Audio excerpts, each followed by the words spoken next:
যে বিষয়টা আজকে আমরা জানব সেটা হচ্ছে আমাদের চারটে ধর্ম রয়েছে। কি কি? গার্হস্থ্য, বানপ্রস্থ, ব্রহ্মচর্য, সন্ন্যাস। এই চারটে ধর্ম আমাদের রয়েছে। গার্হস্থ্য ধর্ম, বানপ্রস্থ ধর্ম, ব্রহ্মচর্য ধর্ম এবং সন্ন্যাস ধর্ম। আজকে আমরা জানবো, আমরা এখানে যারাই আছি, যত ভক্ত মণ্ডলী এখানে ভগবত শ্রোতা ভক্তবিন্দু রয়েছে, আমরা যারাই রয়েছি, আমরা প্রত্যেকে গার্হস্থ্য ধর্মের অধিকারী। কারণ আমরা প্রত্যেকে গৃহে থেকে গোবিন্দের আরাধনা করি। এই সংসারের মধ্যে থেকে আমরা গোবিন্দের নাম গুণগান করি।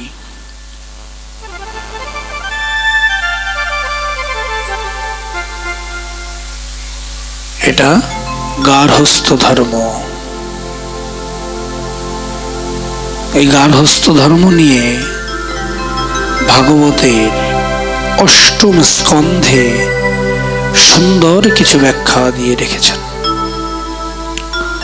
ভাগবতের অষ্টম স্কন্ধে এই গার্হস্থ্য ধর্ম নিয়ে বলছেন, ভগবান যার উপর কৃপাবর্ষণ করেন তার গৃহেই সৎসঙ্গ হয়ে থাকে। কথাগুলো খুব মন দিয়ে শুনবেন বাবা।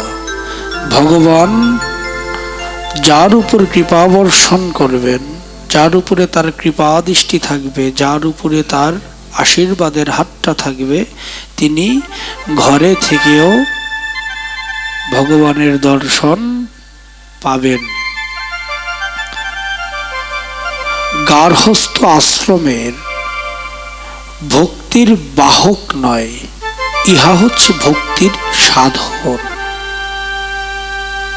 মানে ভক্তি মার্গে যেতে হলে, ভক্তি পথে যেতে হলে এই গার্হস্থ্য ধর্মের পথটা হচ্ছে কি? আমার সাধন। যে সাধন ভজনের সূচনা হয় এই গার্হস্থ্য ধর্ম থেকে। শাস্ত্রে সন্ন্যাসীগণের অনেক মহিমার কথা বর্ণনা করা হয়েছে।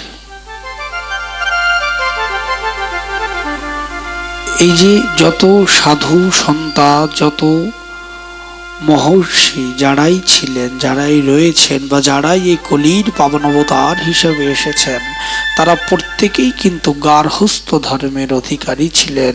তাদের জন্ম কিন্তু এই গৃহেই হয়েছে, ঘরেই কিন্তু তাদের জন্ম হয়েছে, তাদের কিন্তু পরিবার ছিল।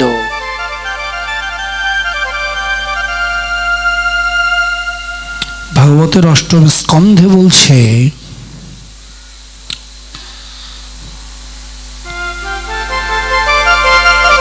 যে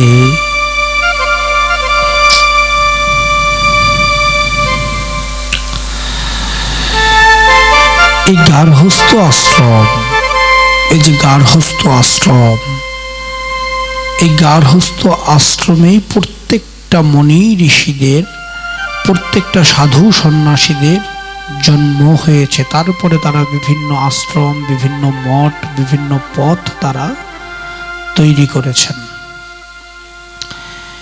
যত সাধু সন্ন্যাসী মহাত্মা ব্রহ্মচিন্তন, ব্রহ্মস্বরূপ লাভ করেছেন, তারা এই গার্হস্থ্য ধর্মের মধ্যে থেকেই তারা লাভ করেছেন। শুদ্ধ গার্হস্থ্য আশ্রমের মধ্যে এমন শক্তি রয়েছে যেখানে পরমাত্মা ভগবানকে পুত্র রূপে আবির্ভূত হতে হয়। যেখানে আমার গোবিন্দ, অনাদির আদি গোবিন্দ, তিনিও এই জরা জগতে কিন্তু পুত্র রূপে, মা দেবকীর পুত্র রূপে কিন্তু জন্মগ্রহণ করেছিলেন। কলি পাবন অবতার আমাদের শ্রী গৌরাঙ্গ মহাপ্রভু, তিনিও কিন্তু এই কলিযুগে গৃহেই জন্ম নিয়েছিলেন। তিনিও কিন্তু সংসারী ছিলেন। গার্হস্থ্য আশ্রমে অবস্থানকারী স্বামী স্ত্রী ধীরে ধীরে ইন্দ্রিয়কে সংযম বৃদ্ধি করে ভক্তির পথে যায়। এই যে গার্হস্থ্য আশ্রমে আমরা প্রত্যেকেই গৃহে বাস করি, আমাদের প্রত্যেকেরই স্ত্রী রয়েছে, সন্তান রয়েছে, পুত্র রয়েছে। এই যে যারাই রয়েছে এরা সংযম করে, মানে নিজের ভিতরে ব্রত তৈরি করে, নিজেদের ইন্দ্রিয়গণকে সংযম করে, নিজেদের ষড়রিপুকে সংযম করে সেই গোবিন্দের পথ পাওয়ার জন্য নিজেদেরকে তৈরি করছেন। কোথায় থেকে? এই গার্হস্থ্য আশ্রম থেকে। আচ্ছা, এই গার্হস্থ্য আশ্রমে থাকতে হলে আমাদের বিবাহ করতে হয়। এই বিবাহটা আসলে কি? ভাগবত বলছে বিবাহের উদ্দেশ্য কি তা প্রথমে বিচার করে বিবাহ করা কর্তব্য। আমরা কি কেউ বিচার করি বাবা? কেন বিবাহ আমাদের করতে হবে? বিবাহ করার কারণটা কি? এটা কখনো আমরা বিচার করে কি বিবাহ বন্ধনে কেউ আবদ্ধ হই? কেউ কখনো বিবাহ বন্ধনে আবদ্ধ হই না। ভাগবত বলছে বিবাহের উদ্দেশ্য হলো ধর্ম সঙ্গম জীবন যাপন করা, কামকে বিনাশ করা। আমাদের শরীরে যে ষড়রিপু রয়েছে, কাম, ক্রোধ, লোভ, মোহ, মদ, মাৎসর্য, এই 6টি রিপু আমাদের শরীরে বিদ্যমান। কি কি? কাম, ক্রোধ, লোভ, মোহ, মদ, মাৎসর্য। এই 6 রিপু আমাদের শরীরে বিদ্যমান। এই 6 রিপুকে দমন করার প্রথম রিপুটাই হচ্ছে কি? কাম। এই কামকে দমন করা, কামকে বিনাশ করা। আমার অনাদির আদি গোবিন্দ বললেন মিলনে কাম অত্যন্ত বিঘ্ন বিনাশ সৃষ্টিকারী হয়ে থাকে। জীব এবং ঈশ্বর দুই একসাথে অবস্থান করেন, মানে আমাদের এই দেহে জীব মানে আমরা, এবং ঈশ্বর মানে আমার আত্মার ভিতরে যে গোবিন্দ লুকানো রয়েছে, এই দুজন একসাথে অবস্থান করেন। কিন্তু এই দুইয়ের মধ্যে একটি প্রধান আবরণ হলো কাম। এই কাম রূপী প্রধান আবরণ, এর জন্য জীবের ঈশ্বরের সাথে যে মিলন, ঈশ্বরের সাথে যে প্রেম, সেটা করতে বাধা সৃষ্টি করছে। কথাগুলো খুব ভালো করে মন দিয়ে শুনবেন যে এই যে কাম, এই কাম কি করছে? আমাকে ঈশ্বরের সাথে প্রেম, ঈশ্বরের সাথে সেই দৃষ্টি সৃষ্টি করতে বাধা প্রাপ্ত করছে, করতে দিচ্ছে না, যেতে দিচ্ছে না, ঈশ্বরের নাম করতে দিচ্ছে না। সংযমের জন্য জীবের মধ্য দিয়ে কামকে বিনাশ করার জন্যই বিবাহ। তাহলে আমরা যখন সংযম পালন করব, সংযম পালন করার জন্যই এই বিবাহ করা। বিবাহ করে সংযমী হয়ে কামকে দমন করেও সৃষ্টির পালন করা যায়। কেন বললাম? সহজ একটা উদাহরণ দিই, আপনাদের বুঝতে সুবিধা হবে। আমার পাগল শ্রী জগদীশ পরমহংসদেব ফটিক সাধু, যার বংশে আমি এসেছি অনেক অনেক অনেক অনেক সৌভাগ্যের ফলে, তিনিও কিন্তু সংসারী ছিলেন, গৃহী ছিলেন। তারও কিন্তু স্ত্রী ছিল, সন্তান ছিল। তৎপুরুষ অবলম্বন করতে করতে আমাকে দিয়ে হচ্ছে পঞ্চম পুরুষ। আমার পাগল কিন্তু সন্ন্যাসী ছিলেন না, তিনি কি ছিলেন? গার্হস্থ্য ধর্মের অনুসারী। তিনি স্ত্রী ছিল, তার পুত্র ছিল। তিনি কি গোবিন্দ কৃপা পাননি বাবা? তিনি সাধনার বলে গোবিন্দের দর্শন পেয়েছেন, সাধনার বলে কালীর দর্শন পেয়েছেন, সাধনার বলে শিবের দর্শন পেয়েছেন। এই যে আপনারা আমার পাগলের আঙিনায় বসে আছেন, এই যে পাগলের আঙিনায় যে গাছতলাটা রয়েছে, বুড়ি মায়ের গাছতলা বলি আমরা, বলি না? এই গাছতলাটার মধ্যে কে বিরাজমান জানেন বাবা? জানেন? এই গাছতলার মধ্যে বিরাজমান হচ্ছে স্বয়ং আমার আদ্যা শক্তি মহামায়া, যিনি দুটো রূপে এখানে বিরাজ করছেন। দুটো রূপের অনুসারী যিনি, একটি হচ্ছে মা সন্তান কোলে নিয়ে বসে রয়েছেন, আর একটা হচ্ছে মায়ের উগ্র রূপ। দেখবেন যে মায়েদের সন্তান হয় না, তারা কিন্তু এখানে কামনা করে সন্তান পায়, কারণ মা সন্তান কোলে নিয়ে বসে আছে। যদি মায়ের কাছে কেউ কামনা করে মন থেকে, চোখের জল থেকে, তাহলে মা তাকে নিরাশ করে না। আর একটি হচ্ছে মায়ের উগ্র রূপ। যদি কোনো মায়েরা অসুচি অবস্থায় মায়ের থানে যায় বা মাকে স্পর্শ করার চেষ্টা করে, তাহলে তৎক্ষণাৎ একটা ক্ষতির সম্মুখীন হতে হয়। এই দুটো রূপ।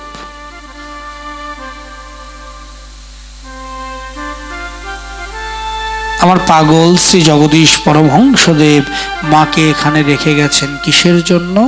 মা, তুমি এই জরা জগতের সকলের মঙ্গল করো। তোমার দুয়ারে যে আসবে, তোমার থানে যে আসবে, তাকে কখনো তুমি নিরাশ করো না। এই জন্য দেখবেন মায়ের কাছে গেলে আমরা কেউ কখনো নিরাশ হই না, নিরাশ হয়ে ফিরে আসি না। মা প্রত্যেককেই কৃপা করে, কিন্তু মনের থেকে মাকে ডাকতে হয়। ভাগবত শাস্ত্র সেরকমই বলছে যে গার্হস্থ্য ধর্মে থেকে ঈশ্বরকে পাওয়া যায়, কিন্তু তার জন্য হতে হবে সংযমী, নিজেকে সংযম করতে হবে। বলছে স্ত্রী কখনোই এই যে আমাদের সাধু সন্ত যারা ছিলেন, যত মনি ঋষিগণ ছিলেন, তারা কিন্তু বিবাহকে কখনো কামের জন্য করেনি, কামকে বিনাশ করার জন্য করেছেন। তারা স্ত্রীকে বলতেন ধর্মপত্নী সহধর্মিনী, অর্ধাঙ্গিনী। স্ত্রীকে কি বলতেন? সহধর্মিনী, অর্ধাঙ্গিনী। ধর্মপত্নী মানে ধর্মপথের যিনি সহায়ক, যিনি আমাকে ধর্মপথে যেতে সাহায্য করবে, যিনি ধর্মপথে আমাকে আকৃষ্ট করে রাখবে, যিনি ধর্মপথে আমাকে সাহায্য করবে, তিনি হচ্ছে আমার স্ত্রী। কখনো কিন্তু স্ত্রীকে কামপত্নী বা কামনার বস্তু বা ভোগ্য বস্তু হিসেবে মনি ঋষি সাধু সন্তরা দেখেনি। কিন্তু আমাদের এই সমাজ স্ত্রীকে কি করে? ভোগ্য বস্তু হিসেবে গণ্য করছে। যেমন আজকে এখানে অনেক মুসলমান বাবারা আমার উপস্থিত আছে, এদের সবচেয়ে পবিত্র গ্রন্থ হচ্ছে কোরআন। এই কোরআনেও স্ত্রীকে কিন্তু ভোগ্য বস্তু বলা হয় নাই। কি বাবা হয়েছে? এখানেও বলা হয়েছে যে স্ত্রী হচ্ছে ইবাদতের প্রথম ধাপ, স্ত্রীর মাধ্যমে আল্লাহর সংস্পর্শ পাওয়া যায়। কিন্তু আমরা এই পুরুষ সমাজ বর্তমানে কলির প্রভাবে পড়ে আমরা স্ত্রীকে শুধুমাত্র ভোগ্য বস্তু মনে করছি। কি বলছে শাস্ত্র? আরো বলছে, দেখুন আমাদের জন্য কি কি নির্দেশ আমাদের সনাতন শাস্ত্র দিয়ে গেছে। স্বয়ং ভাগবত আমাদের কি কি নির্দেশ দিয়ে যাচ্ছে। বলছে স্বামী স্ত্রী একান্তে কিছুক্ষণ এই ভক্তি পথে যেতে হলে স্ত্রীকে ভোগ্য বস্তু মনে না করে স্বামী স্ত্রী একান্তে কিছুটা সময় জপ তপ ধ্যান কৃষ্ণ নাম হরি নাম এগুলো করতে পারে। দেখবেন দুটো জিনিস হয়, যখন স্বামী স্ত্রী একা ঘরে থাকে বা কোনো একটা অবিবাহিত ছেলে একা যখন একটা ঘরে থাকবে, তখন তার মাথার মধ্যে ভালো বুদ্ধিও কাজ করে, খারাপ বুদ্ধিও কাজ করে, দুইটাই কাজ করে। যখন ভালো বুদ্ধি কাজ করে তখন তিনি ভালো কর্ম করে, যখন ওই ঘরের মধ্যে খারাপ উদ্ভট চিন্তা ভাবনা মাথায় আসে তখন উদ্ভট কর্মকাণ্ড করে। আমাদের প্রত্যেকের ক্ষেত্রে এই জিনিসটা। তেমনি স্ত্রী যখন আমাদের পাশে থাকে তখন আমাদের উচিত জপ তপ ধ্যান এগুলো নিয়ে ব্যস্ত থাকা। যদি সাধন পথে আমাদের যেতে হয়, যদি গোবিন্দ কৃপা আমাদেরকে পেতে হয়। এরপর কি বলছে, এগুলো না করে আমরা নিজের মনকে কুলসিত করছি, স্ত্রীর সাথে বিভিন্ন কুকর্মে লিপ্ত হচ্ছি, তাহলে তো আমাদের গোবিন্দ দর্শন হবে না। গার্হস্থ আশ্রম এমন একটি শক্তি রয়েছে যে সৎ গার্হস্থ ভগবান পরমাত্মা পিতা হতে পারেন, পরমাত্মাকে পুত্র রূপেও পেতে পারেন। এই গার্হস্থ আশ্রম, এই গার্হস্থ ধর্মের এমন একটা পন্থা রয়েছে, এমন একটা শক্তি রয়েছে যে শক্তির মাধ্যমে আমি ঈশ্বরের পিতাও হতে পারি, আবার আমি ঈশ্বরের পুত্র, ঈশ্বরকে আমার পুত্র রূপেও পেতে পারি। ভগবান আমার বাবাও হতে পারেন, আবার আমি এই মানুষ হয়ে ভগবানের বাপও হইতে পারি। তার জন্য কি করতে হবে? কর্ম করতে হবে। যেমন এই যে আমার অনাদির আদি গোবিন্দ ভগবান শ্রীকৃষ্ণ, তার বাবা বসুদেব, তিনি কি কিন্তু ভগবান ছিল বাবা? না, কিন্তু তিনি তার সাধন বলে, ভজন বলে কিন্তু অনাদির আদি গোবিন্দকে পুত্র রূপে পেয়েছিলেন।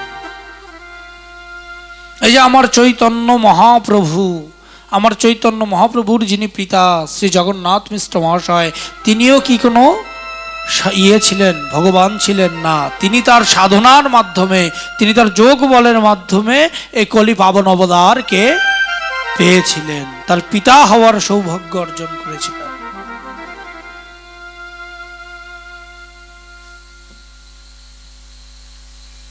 একটা ছোট্ট জিনিস বলি বাবা, মায়েদের উদ্দেশ্যে কথাটা প্রমাণ করে দেখবেন। যখন মায়েরা শুনবেন যে আপনারা মাতৃ সুখ পেতে যাচ্ছেন, পৃথিবীর আলো করে, পৃথিবীর সন্তান, গোয়ারির ঘর আলো করে, কোল আলো করে একটা সন্তান আসছে, ঠিক তখন থেকে, যখন থেকে জানতে পারবেন, ঠিক তখন থেকে গীতা, ভাগবত, ধর্মীয় কীর্তন এগুলো বা হরিনাম এগুলো শুনবেন এবং নিজে করার চেষ্টা করবেন। দেখবেন যে পুত্র বা যে কন্যাটি জন্ম নিয়েছেন তিনিও একজন ভগবান ভক্ত, কৃষ্ণ ভক্ত হিসেবে জন্ম নিয়েছেন। বলুন নিতাই গৌর হরিবল।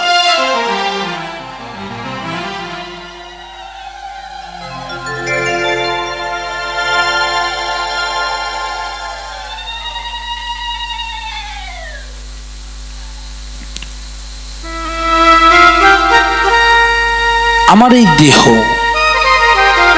আমার এই দেহটা কিন্তু বাবা অপবিত্র একটা দেহ। আমার এই দেহের মধ্যে মল মূত্র সমস্ত বাজে পদার্থ দিয়ে এই দেহটা ভর্তি।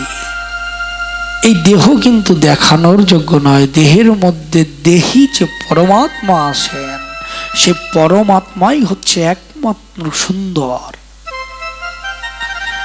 তাহলে এই অপবিত্র দেহটাকে, এই অপবিত্র জিনিসটাকে যদি শুদ্ধ করতে হয়, পবিত্র করতে হয়, তাহলে একমাত্র উপায় হচ্ছে হরিনাম করা, কৃষ্ণ নাম করা, কৃষ্ণ নামে ব্রতী হওয়া।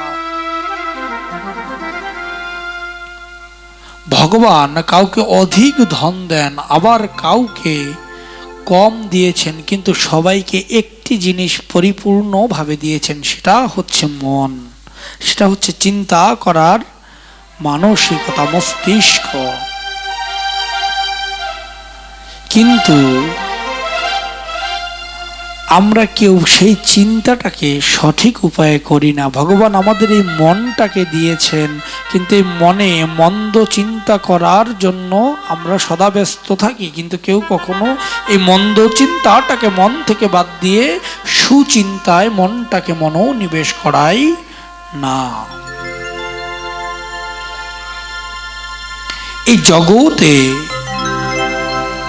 জগতে অবস্থান করলে যে পাপ কার্য হয় তা নয়। জগৎ সংসারের বিষয়ে চিন্তা করাই পাপ কার্যের লিপ্ত হওয়া। এই যে জগৎ সংসার, এই যে জগতের মোহ মায়া, এগুলোকে নিয়ে চিন্তা করা, আমার ধন, আমার বাড়ি, আমার গাড়ি, আমার নারী, এই আমার করে চিন্তা করাটাই হচ্ছে এই জরা জগতের মোহর মধ্যে পড়া, এই জরা জগতের পাপ কার্যে লিপ্ত হওয়া।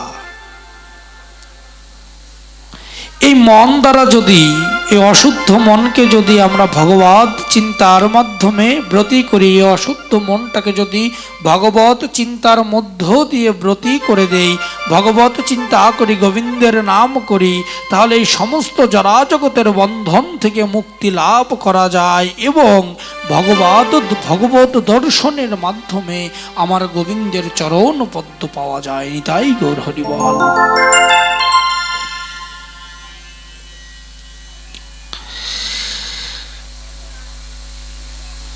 ঋষি কশ্যপ ও মাতা অদিতি মন নারায়ণকার হয়ে গেছিল, নারায়ণ নারায়ণ করত সদা সর্বদা। তারা নারায়ণের ধ্যানে মগ্ন থাকতেন। ঋষি কশ্যপ একজন তেজস্বী ঋষি ছিলেন। তিনি সদা সর্বদা সাধনায় ব্রতী থাকতেন। সাধনায় ব্রত করে তিনি সদা সর্বদা কৃষ্ণ নামে ব্রতী থাকতেন।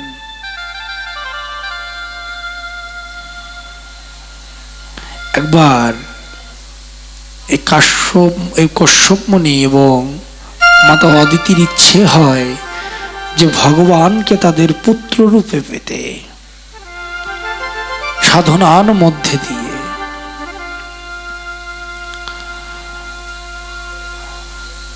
তখন গোবিন্দের সাধনা করে যখন গোবিন্দকে তুষ্ট করে, গোবিন্দকে বলে, প্রভু আমি তোমাকে আমার পুত্র রূপে পেতে চাই। তখন ভগবান বলেছিল, তথাস্তু, 3 জন্ম পর্যন্ত আমি তোমার পুত্র হিসেবে জন্মগ্রহণ করব।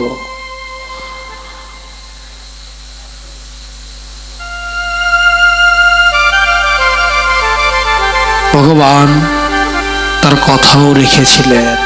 3য় জন্মে হয়েছিলেন কে? স্বয়ং অনাদিরাদি গোবিন্দ সর্বকারণে কারণম। আর এই যে কশ্যপ, ঋষি কশ্যপ এবং মাতা অদিতি, এরা কে ছিল? দেবকী এবং বসুদেব। এই দেবকী বসুদেবের ঘর আলো করে যে পুত্র সন্তানটি এসেছিল, তিনি হচ্ছে আমার এই জগতে সুন্দর শ্রী গোবিন্দ।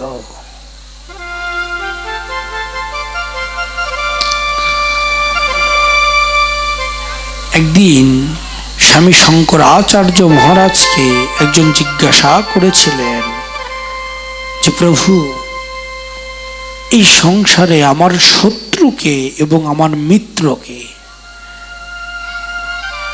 আমরা অনেকেই শঙ্করাচার্যের নাম শুনেছি না বাবা? এই শঙ্করাচার্য মহারাজের আশ্রম দেখতে পারবেন চিটাগংয়ের সীতাকুণ্ডুতে গেলে। সীতাকুণ্ডুতে যদি যান, সেখানে যে চন্দ্রনাথ ধামের কথা শুনেছেন, হয়তো অনেকে গিয়েছেন। সেই চন্দ্রনাথ ধামের ঠিক একটু আগেই হচ্ছে এই শঙ্করাচার্যের একটি আঙিনা রয়েছে। তার পাশেই রয়েছে ব্যাসকুণ্ড, যে ব্যাসকুণ্ডে স্নান করে চন্দ্রনাথ যেতে হয়। ওই ব্যাসকুণ্ডে স্নান না করে যদি কেউ চন্দ্রনাথ পরিক্রমা করে, তাহলে তার কোনো পুণ্য হবে না। সেই শঙ্করাচার্যকে যখন প্রশ্ন করা হয়, শঙ্করাচার্য উত্তর দিয়েছিলেন, বৎস, এই সংসারে তোমার শত্রু হচ্ছে তোমার মন, আবার মিত্র হচ্ছে তোমারই এই মন। সে লোক অবাক হয়ে বসে আছে, কি বলে এটা, মন তো একটাই, তাহলে এটা শত্রু কি করে হয়, মিত্র বা কি করে হয়?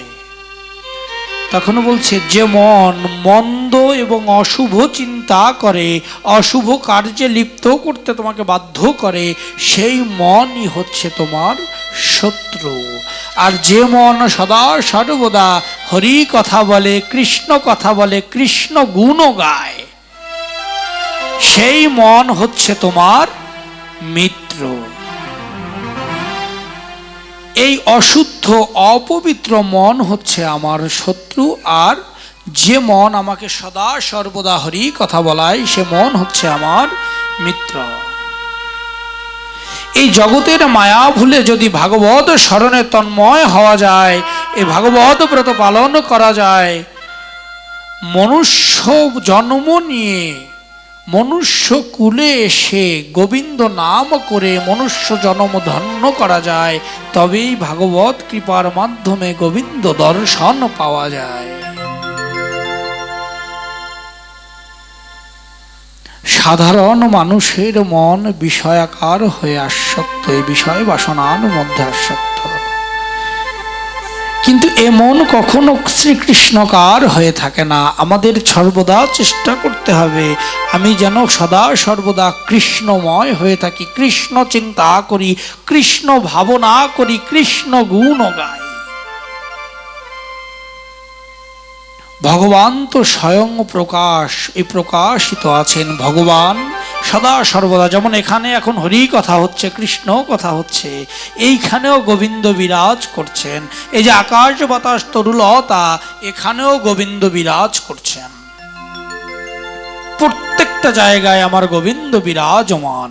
তো যেই যেই জায়গায় আমার গোবিন্দ বিরাজমান, সেটাই হচ্ছে গোবিন্দের প্রকাশ। কিন্তু মায়ার বশীভূত হয়ে, মায়ার বন্ধনে বদ্ধ হয়ে, মায়ার দ্বারা আবদ্ধ হয়ে আমার এই চোখ দিয়ে কখনো গোবিন্দ দর্শন হয় না, আমার এই চোখ দিয়ে কখনো গোবিন্দ প্রেম হয় না। আমি কখনো গোবিন্দকে এক মনে এক চিন্তে ডাকতে পারি না। কখনো বলি না, গোবিন্দ আমার এই চরম চক্ষু সার্থক হবে যখন তোমার দর্শন পাবো।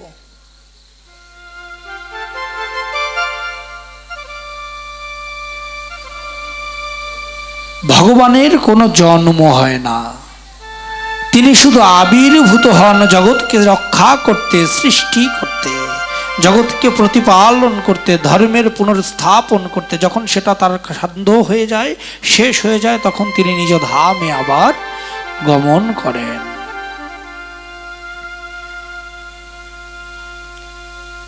ভগবান আমাদের এই জরা জগতে পাঠিয়েছেন, এই জীব জগতে আমাদেরকে পাঠিয়েছেন।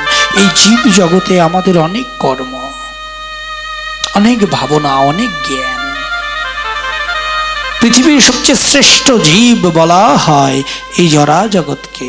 সেই জরা জগতের মায়ায় পড়ে, মোহতে পড়ে আমি কখনো গোবিন্দ গুণগান করি না, কখনো গোবিন্দ প্রেমে ব্রতী হই না, কখনো হা গোবিন্দ বলে আমার দু নয়নের জল পড়ে না, কখনো গোবিন্দকে চিন্তন করি না, কখনো গোবিন্দকে ভাবনা করি না, কখনো গোবিন্দকে ডাকি না, গোবিন্দ আমাকে এই জরা জগতের মায়া থেকে মুক্ত করে দাও, এই মায়ার বন্ধন থেকে মুক্ত করে আমাকে উদ্ধার করো ওই জরা জগৎ থেকে। আমি মনের ভুলেও একবার সে নাম নেই না, যে নাম আমাকে গোবিন্দ সদা সর্বদা নিতে বলেছে।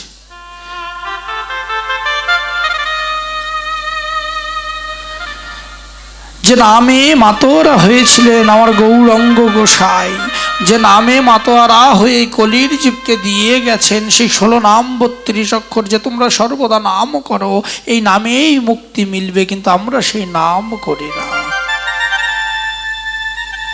আমার এই বদন কখনো সেই গোবিন্দের অমৃতময় নাম নেয় না। আমরা যতই ভাগবত শ্রবণ করি, কিন্তু সেই নাম আমরা কখনো করি না। তাই জীবন ধন্য তখনই হবে যখন আমি এই নাম করব, এই নাম গুণগান করব। আমার এই মুখ, আমার এই দেহ, আমার এই অপবিত্র শরীর তখনই পবিত্র হবে, তখনই এই শরীরে চৈতন্য আসবে, তখনই এই শরীরে জ্ঞান আসবে, তখনই এই চোখ দিয়ে গোবিন্দ দর্শন হবে, যখন আমার এই মুখে সে মধুর নাম থাকবে। তাই বলছে হরে কৃষ্ণ কৃষ্ণ কৃষ্ণ হরে হরে, হরে রাম রাম রাম হরে হরে কৃষ্ণ কৃষ্ণ কৃষ্ণ হরে হরে, হরে রাম রাম রাম হরে হরে কৃষ্ণ কৃষ্ণ কৃষ্ণ হরে হরে, হরে রাম রাম রাম হরে হরে কৃষ্ণ কৃষ্ণ কৃষ্ণ হরে হরে, হরে রাম রাম রাম হরে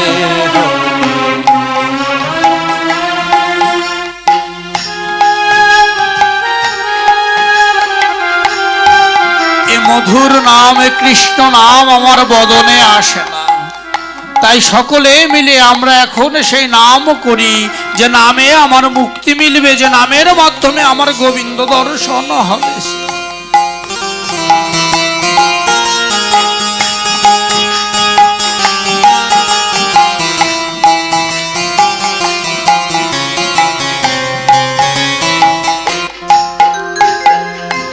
গৃহে থাকো বনে থাকো, সদা হরি বলে ডাকো, সুখে দুঃখে ভুলো নাকো, হরি নাম করো রে।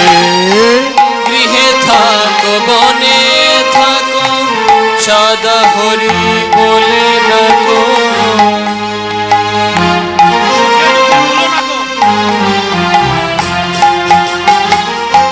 গৃহে থাকো বনে থাকো, সদা হরি বলে ডাকো, সুখে দুঃখে ভুলো নাকো, হরি নাম করো রে। হরে কৃষ্ণ কৃষ্ণ কৃষ্ণ হরে হরে, হরে রাম রাম রাম হরে হরে।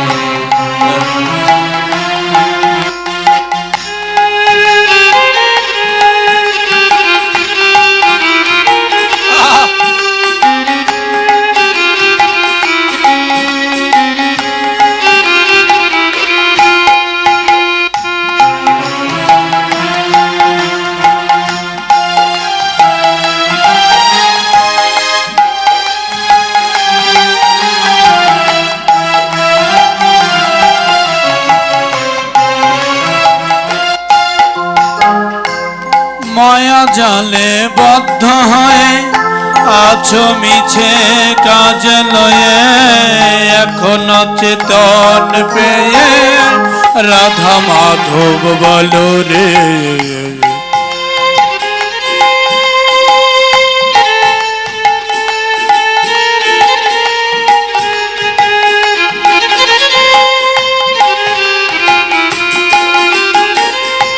মায়া জালে বদ্ধ হয়ে আছো তুমি এখনো চেতন পেয়ে রাধা মাধব বলো রে। হরে কৃষ্ণ কৃষ্ণ কৃষ্ণ হরে হরে, হরে রাম রাম রাম হরে হরে কৃষ্ণ কৃষ্ণ কৃষ্ণ হরে হরে, হরে রাম রাম রাম হরে হরে।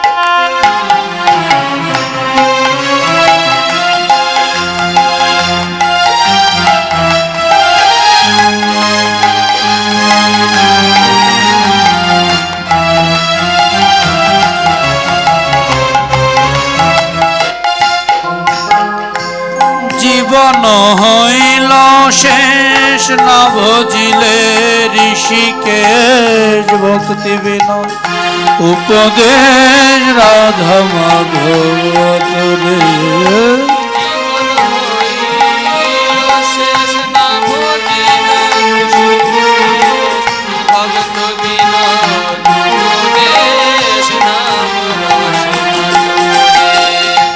জীবন হইল শেষ না ভজিলে ঋষিকেশ ভক্তি বিনা উপদেশ নাম রস মাতুরে। হরে কৃষ্ণ হরে কৃষ্ণ কৃষ্ণ কৃষ্ণ হরে হরে হরে রাম রাম রাম হরে হরে। কৃষ্ণ হরে কৃষ্ণ কৃষ্ণ কৃষ্ণ হরে হরে। নিতাই গৌর হরি বল। হরে রাম রাম হরে হরে হরে কৃষ্ণ কৃষ্ণ কৃষ্ণ হরে হরে হরে রাম রাম রাম হরে হরে হরে কৃষ্ণ কৃষ্ণ। এই যে নাম, এই যে মহানাম, মধুর নাম, যে নাম গোলকে গোপনে ছিল এই ধরাধামে আমাদের জীবের জন্য আমার গৌরাঙ্গ মহাপ্রভু এনে দিয়েছে। যে নাম করলে কলির জীব উদ্ধার হবে, যে নাম করলে কলির জীবের মুক্তি হবে, সে নাম আমরা করি না। সে নাম একবারও এ মুখ দিয়ে আমরা নেই না, একবারও মুখ দিয়ে সেই নাম বলি না, সেই নামের মাহাত্ম্য বুঝি না।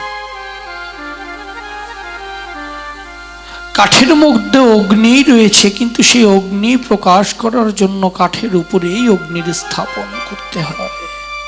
তেমনি আমার এই হৃদয়ে যেমন নাম রয়েছে, আমার এই হৃদয়ের মধ্যে গোবিন্দ রয়েছে, আমি যদি তাকে জাগ্রত না করি তাহলে কখনোই সেটি জাগ্রত হবে না।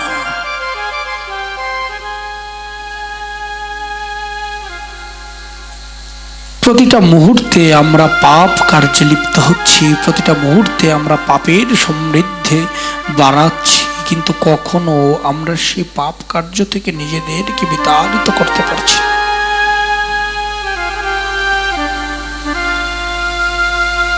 যেমন এই যে একটা প্রদীপটা দেখবেন আস্তে আস্তে নিভু নিভু করতে করতে আলো দেয়, কিন্তু যত সময় তার তেল থাকে তত সময় পর্যন্ত সে প্রদীপটা জ্বলতে থাকে। তেমনি আমাদের শরীরের মধ্যে একটা প্রদীপ রয়েছে, যত সময় পর্যন্ত অক্সিজেনটা ভিতরে যাবে তত সময় পর্যন্ত আমি বেঁচে থাকবো। যখন অক্সিজেনটা চলে যাবে তখন আমার প্রাণ পাখি আমার এই দেহ পিঞ্জর ছেড়ে চলে যাবে। আমার এই প্রাণ পাখির আর কোনো মূল্য থাকবে না।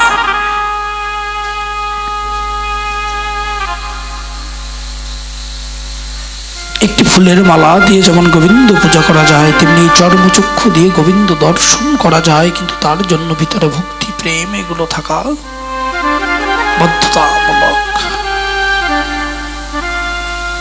আমার ভিতরে যদি ভক্তি না থাকে, আমার চোখের সম্মুখে মালার থাকা সত্ত্বেও, আমার চোখের সম্মুখে গোবিন্দের বিগ্রহ থাকা সত্ত্বেও আমি সেই গোবিন্দের প্রেমময় মূর্তি দর্শন করতে পারি না, সে প্রেমময় মূর্তির রূপ দেখতে পারি না, যে প্রেমময় মূর্তির আকার ধারণ আমার হৃদয়ে হয় না।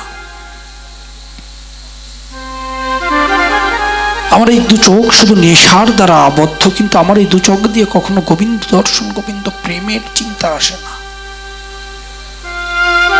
আমরা বাহ্যিক দিক থেকে সকলে আবদ্ধ, আমরা বাহ্যিক দিক থেকে সকলে আকৃষ্ট হয়ে বসে